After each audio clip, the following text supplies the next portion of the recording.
بسم اللہ الرحمن الرحیم۔ السلام علیکم، میں اشکی ملک آپ کی خدمت میں حاضر ہوں۔ رواں ہفتے کے آغاز میں ہی سپریم کورٹ میں بڑا یدھ پڑ چکا ہے۔ آرٹیکل 6 والا جج خود میدان میں نکل آیا ہے، اور اسی کے ساتھ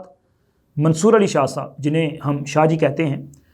انہیں آئینی بینچز پر سوال اٹھانا بھی مہنگا پڑ گیا ہے۔ سپریم کورٹ میں اس وقت لڑائی کس نہج پہ جاری ہے؟ اس لڑائی کا انجام کیا ہوگا؟ کون کسے کیا جواب دے رہا ہے؟ کس سوال پر اتنی گرمی کی جا رہی ہے؟ یہ سب باتیں کریں گے، لیکن اس سے پہلے پارلیمان میں ہونے والی ایک جنگ یا لڑائی، اس کا ذکر کریں گے۔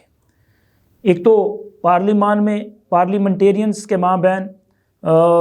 جو ہے وہ اپنا اختلافات ہونا یا لڑائی جھگڑا بھی ہونا، یہ میرا خیال ہے معمولی باتیں ہیں، ہوتا رہتا ہے۔ اور نہ صرف پاکستان بلکہ مہذب دنیا کی پارلیمان میں بھی ہم نے دیکھا ہے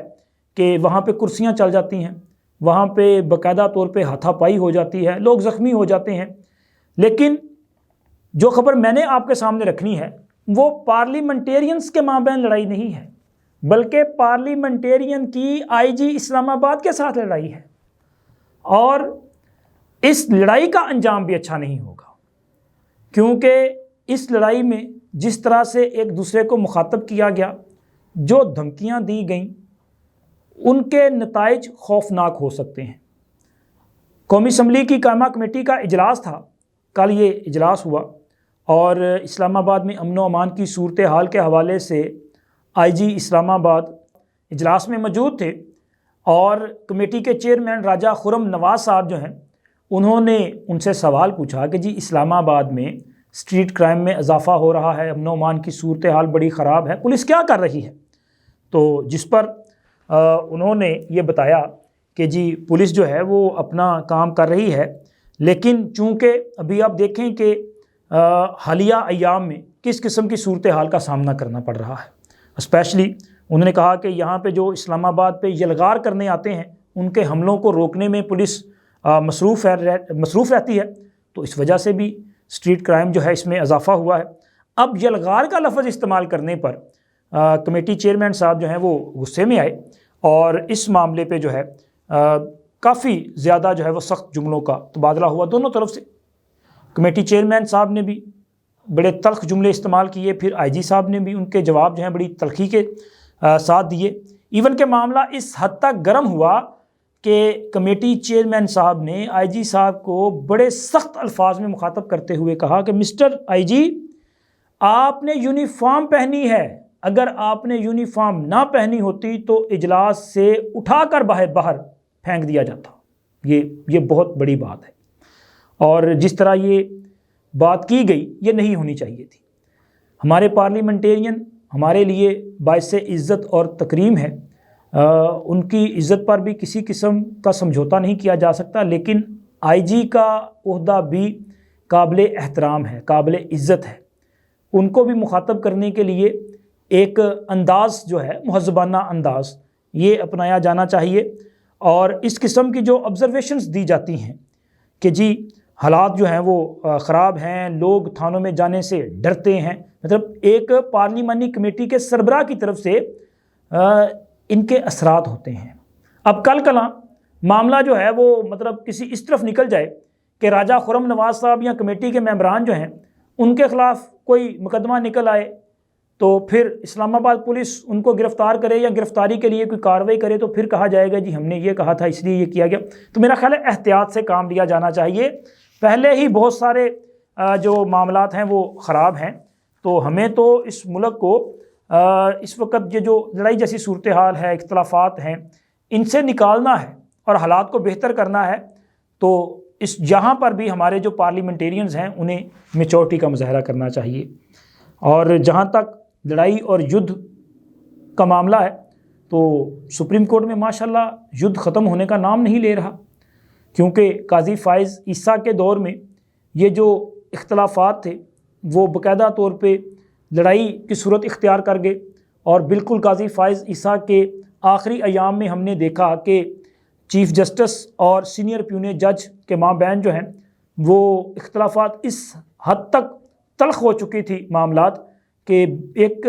بڑی اپنا سخت زبان استعمال کی گئی منصور علی شاہ صاحب کی طرف سے اپنے خط میں، اور انہوں نے فل کورٹ ریفرنس میں شرکت نہیں کی. انہوں نے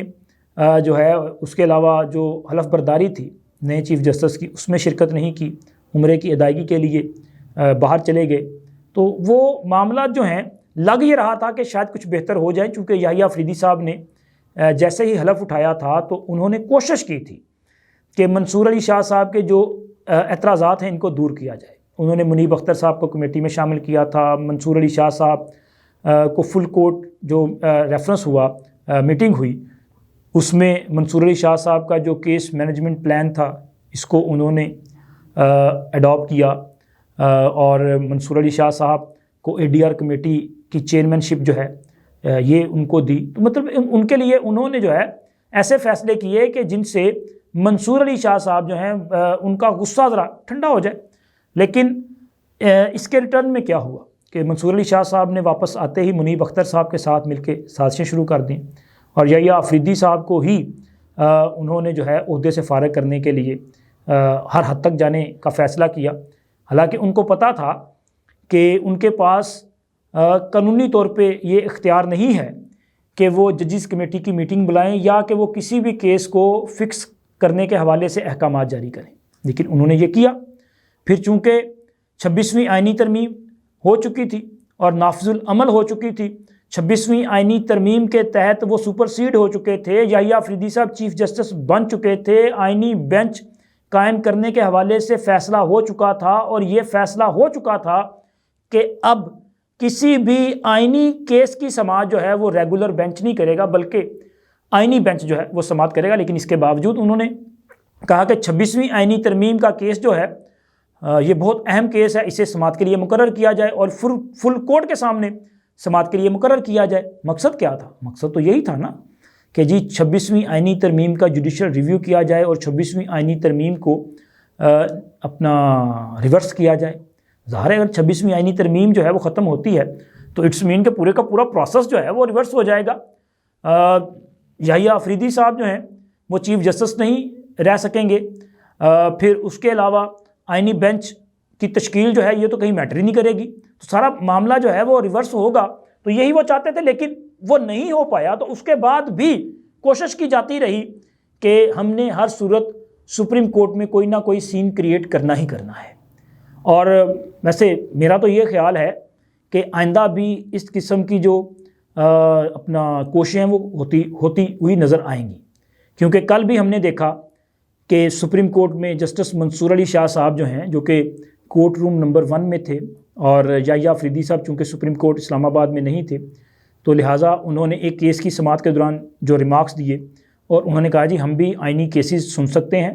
اگر ہم کیس سن کے فیصلہ جاری کریں تو کون ہمیں روک سکتا ہے، کوئی ہمیں پوچھنے والا نہیں ہے،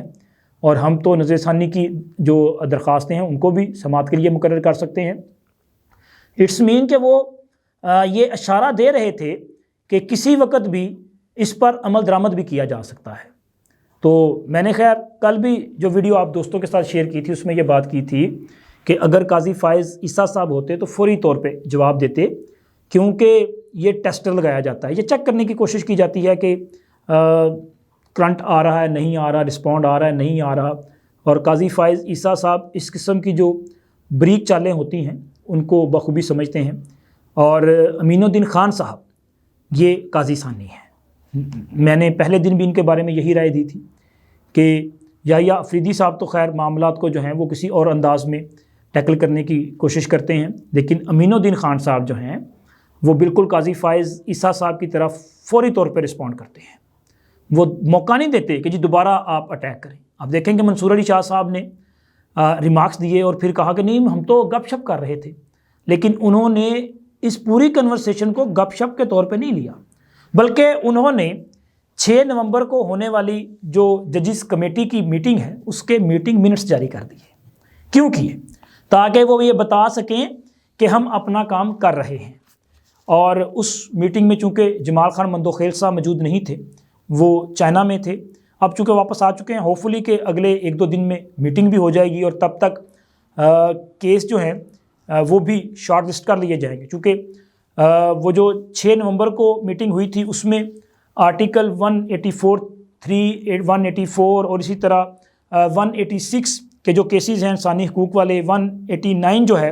ان کے کیسز، ان سب کو، اور 199 کے جو کیسز ہیں ان کو الگ کرنے کی ہدایت جاری کی جا چکی ہے، اور یہ ہدایت آئینی جو ججز کی کمیٹی ہے اس کی طرف سے دی گئی ہے، اور یہ کہا گیا ہے کہ جی یہ تمام کیس الگ کیے جائیں تاکہ پھر اس کے بعد بینچ قائم کیے جائیں اور بینچ جو ہے ان پر سماعت کریں۔ اچھا، ایک اور کنفیوژن ہے لوگوں میں کہ وہ یہ سمجھتے ہیں کہ یہ جو 7 جج صاحبان کو جوڈیشل کمیشن کی طرف سے آئینی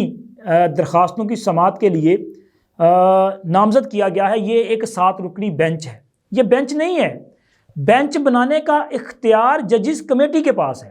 جس طرح ریگولر کیسز کی سماعت کے لیے یحییٰ افریدی صاحب، منصور علی شاہ صاحب اور امین الدین خان صاحب پر مشتمل 3 رکنی کمیٹی ہے، وہ فیصلے کرے گی، اسی طرح آئینی بینچز کی تشکیل کے لیے 3 رکنی کمیٹی قائم کی جائے گی، جس میں امین الدین خان صاحب اور جمال خان مندوخیل صاحب اور محمد علی مظہر صاحب حصہ ہیں۔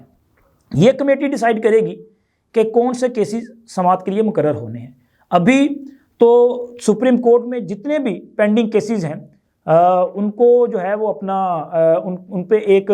کلر جو ہے وہ اپنا نشان لگایا جا رہا ہے کہ کون سے کیسز جو ہیں وہ آئینی بینچوں کے پاس جانے۔ میرا خیال ہے کوئی ابھی تک تو مختلف کیسوں کی سماعت کے دوران کوئی 7 یا 10 کے قریب کیس جو ہیں وہ ریفر کیے گئے ہیں، باقی کیس دیکھے جا رہے ہیں۔ تو ہوپفلی کہ اسی ہفتے میں آئینی بینچ جو ہے کام کا آغاز کرے گا یا پھر اگلے ہفتے میں بینچ کام کا آغاز کرے گا۔ لیکن یہ جو میٹنگ منٹس جاری کیے گئے ہیں نا، وہ اس لیے کہ پیغام ہے منصور علی شاہ صاحب کو کہ شاہ جی آپ اپنا کام کریں، ہمیں بھی پتہ ہے کہ ہم نے کیا کرنا ہے، ہم اپنا کام کر رہے ہیں، آپ آئینی بینچز کے معاملات میں مداخلت نہ کریں، آپ کا آئین کے تحت جو اختیار ہے اسے استعمال کریں، اور آئین نے جو ہمیں اختیار دیا ہے ہم وہ استعمال کریں گے۔ ویسے بھی امین الدین خان صاحب جو ہے نا، یہ کوئی عام جج نہیں ہے۔ ایک تو آئینی بینچ کے سربراہ کے طور پہ ان کے پاس بعض معاملات میں چیف جسٹس سے بھی زیادہ اختیارات ہیں، بلکہ بعض معاملات پہ تو یہ سپر چیف جسٹس ہیں، اور ماشاءاللہ یہ بڑے دبنگ قسم کے جج ہیں۔ یہ وہ جج ہیں جنہوں نے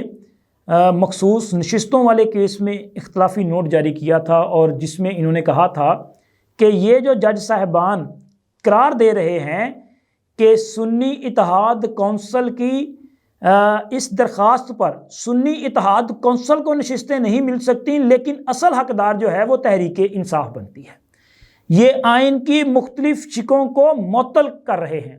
اور آئین کو معطل کرنے کی سزا آئین کے اندر آرٹیکل 6 کی صورت میں موجود ہے۔ تو یہ آرٹیکل 6 کی طرف اشارہ کرنے والے جج ہیں، مطلب بڑے دبنگ اور دلیر جج ہیں۔ تو اگر یہ یدھ آگے بڑھا تو سپریم کورٹ میں اس قسم کے فیصلے بھی آ سکتے ہیں، اور نام لکھ کے فیصلے آ سکتے ہیں کہ فلاں جج کا فلاں کنڈکٹ جو ہے وہ آئین کو معطل کرنے کے مترادف ہے، تو لہٰذا ایسے جج کے خلاف جو ہے وہ آئین کے تحت کارروائی ہونی چاہیے۔ اور پھر کس نے کرنی ہے آئین کے تحت کارروائی؟ تو امین الدین خان صاحب کی سربراہی میں جو بینچ بنے گا اسی نے کرنی ہے۔ تو میرا یہ خیال ہے کہ فی الحال تو شاہ جی کو جواب مل گیا ہے، اور شاہ جی کو سوال کرنا مہنگا پڑا ہے۔ اب مستقبل میں ذرا احتیاط کریں گے تو بہتر رہے گا، کیونکہ جب تک امین الدین خان صاحب ہیں تب تک احتیاط بہتر ہے، ورنہ آپ سمجھدار ہیں۔ اللہ حافظ۔